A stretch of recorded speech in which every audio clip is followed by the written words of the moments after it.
Bienvenidos a un nuevo episodio de Libros.fm. Os habla como siempre Francisco Rodríguez Criado. Y aquí traigo una vez más una nueva gema, así lo considero yo, una gema literaria. Como siempre, ese es mi objetivo, compartir con todos vosotros textos breves literarios, os ayuden un poquito a sobrellevar el día a día, que os edulcoren la mañana, la tarde, la noche, dependiendo del momento en el que estéis escuchando este podcast de Libros.fm.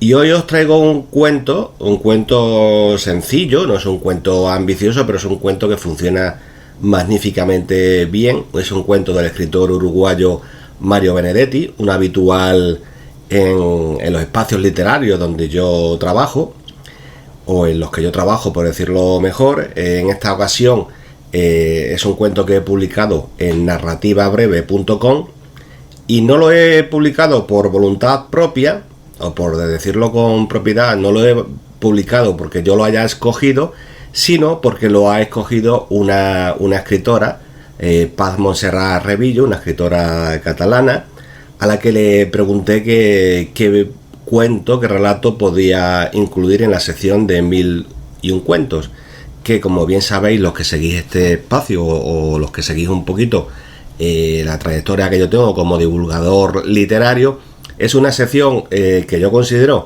que es muy valiosa, porque estamos publicando los relatos que recomiendan personas del mundillo literario, ya sean escritores, libreros, editores, correctores, lectores, cualquier persona que pueda hacernos una recomendación sobre un cuento que considere que es uno de los mejores de la historia, pues tiene cabida en esta sección. Luego os pongo un enlace, aunque es muy fácil de incluso hasta de memorizar, porque la sección es narrativabreve.com/1001-cuentos.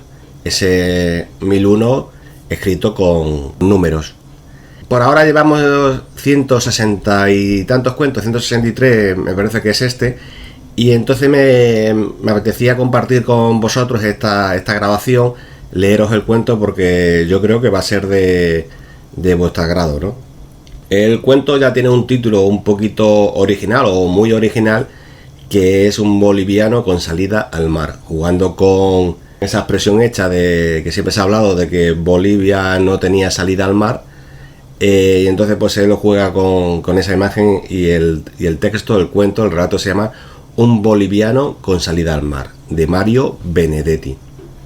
Nunca he podido confirmarlo, pero dicen que en plena guerra de las Malvinas le preguntaron a Borges qué solución se le ocurría para el conflicto, y él, con su sorna metafísica de siempre, respondió: creo que Argentina y Gran Bretaña tendrían que ponerse de acuerdo y adjudicar las Malvinas a Bolivia para que este país logre por fin su salida al mar. En realidad, la ironía de Borges, siempre que la cita sea verdadera, se basaba en una obsesión que está presente en todo boliviano, ese alguien que siempre parece estar acechando el horizonte en busca del esquivo mar que le fue negado. Tiene el Titicaca, por supuesto, pero el enorme lago solo le sirve para que crezca su frustración, ya que en vez de conducirlo a otros mundos, solo lo conduce a sí mismo.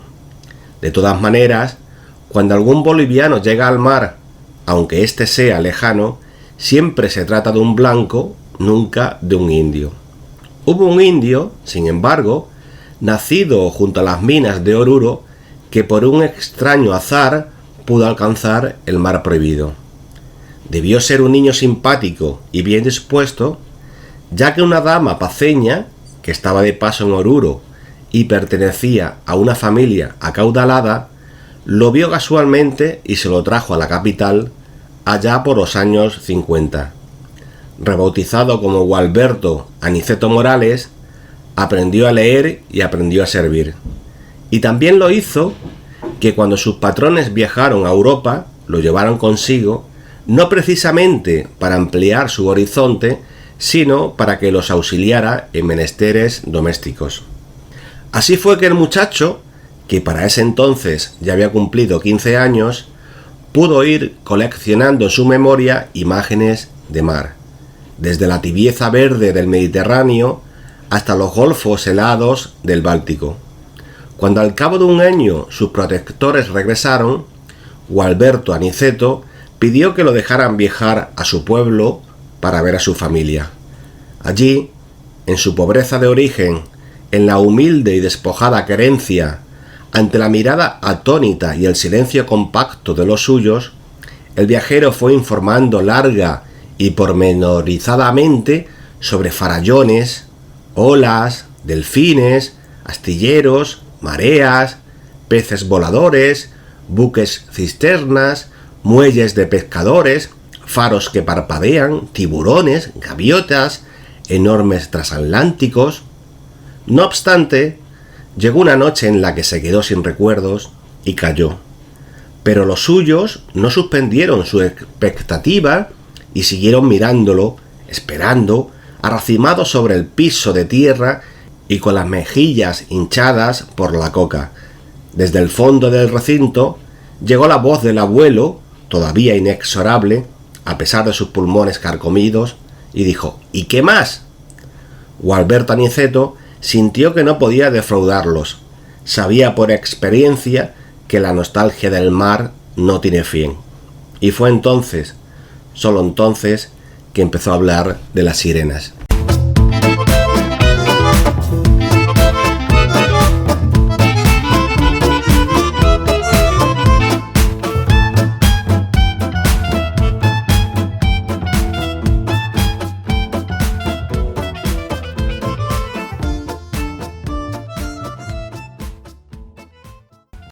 Bueno, pues este ha sido un cuento muy bueno, además a mí me parece un cuento excelente, además de muy gozosa lectura, con ese final que le da mucho sentido al relato.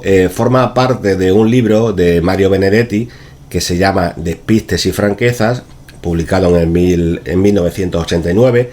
Era un libro de misceláneas, es decir, que había un poquito de todo, no era de un único género, sino que había relatos, poemas, especie como de viñetas, de textos así escritos pues sobre los aspectos de la realidad, las cosas que Mario Benedetti le llamaban la atención. Era un libro variado con un poquito de todo, un libro así como fragmentario, y de ahí hemos extraído el citado cuento, Un boliviano con salida al mar, que nos ha llegado de la mano de la escritora Paz Montserrat Revillo, autora de libros como Hormonautas o Jardinería de Interior, publicado este último en la editorial Encuadres, que es un libro que fue finalista del premio Setenil 2020. Sobre la historia que acabamos de leer, yo creo que la podemos entender como una reflexión sobre el oficio de escribir, es decir, como en segundo plano lo podemos entender como ahí está como el germen del escritor, y como una posible explicación sobre cuáles son las causas que separan el realismo de la fantasía. Pues al fin y al cabo está ahí el personaje del cuento siempre contando cosas que eran reales, y cuando ya se le acabó la realidad, cuando ya no había más materia, pues echó mano de la imaginación, de la ficción. En cierta manera puede ser un motivo por el que los escritores pergeñan sus textos literarios un poco, quizás porque la cruda realidad no da para mucho, ¿no? Entonces hay que buscarse nuevas salidas que nos abran nuevos horizontes, ¿no? Al menos esa es mi reflexión, al menos así es como he visto el cuento. Digamos que muchos cuentos tienen una lectura superficial y luego a lo mejor tiene otra lectura que subyace por debajo, que uno se la puede encontrar, y otro a lo mejor pues no, o hace una interpretación diferente, ¿no? A mí me parecía que este cuento no va solo sobre el tipo que regresa al cabo del tiempo a su hogar, a un sitio pobre, y entretiene a sus conciudadanos con historias reales, y luego como se queda sin material le cuenta uno sobre la sirena, ¿no? Le cuenta un cuento sobre la sirena, uno o varios o muchos, ¿no? A mí me parece que el trasfondo es el que he comentado, de que llega un momento en que la realidad se queda corta, se queda pequeña y nos resulta tan mediocre que tenemos que echar mano de la imaginación. Nada más por hoy. Os invito a que sigáis leyendo a que sigáis escuchando los podcasts, las grabaciones de libros.fm. Este ya es el capítulo 56. Estamos a 26 de febrero de 2021. Y bueno, en la medida de lo posible seguiré haciendo estas grabaciones para compartir con vosotros pequeñas píldoras de literatura. Si podéis, pues recordad que todos estos podcasts están en iVoox. Y también los estoy subiendo a mi canal de YouTube, que también lo pondré en la nota del programa, aunque si queréis directamente tecleáis Francisco Rodríguez Criado en YouTube y saldrá mi canal. Por cierto, tenemos ahora 999 suscriptores, así que ya pues estamos a punto de conseguir los 1000.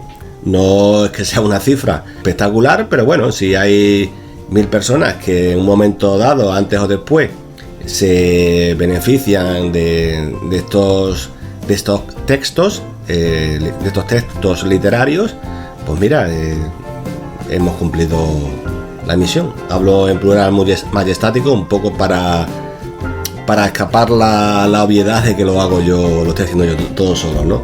La soledad del ciclista. Bueno, no me enrollo más, gracias a todos por estar ahí y nada, os invito a que suscribáis a mi canal de YouTube. Venga, muchas gracias a todos y hasta otra. Cuidado, chao.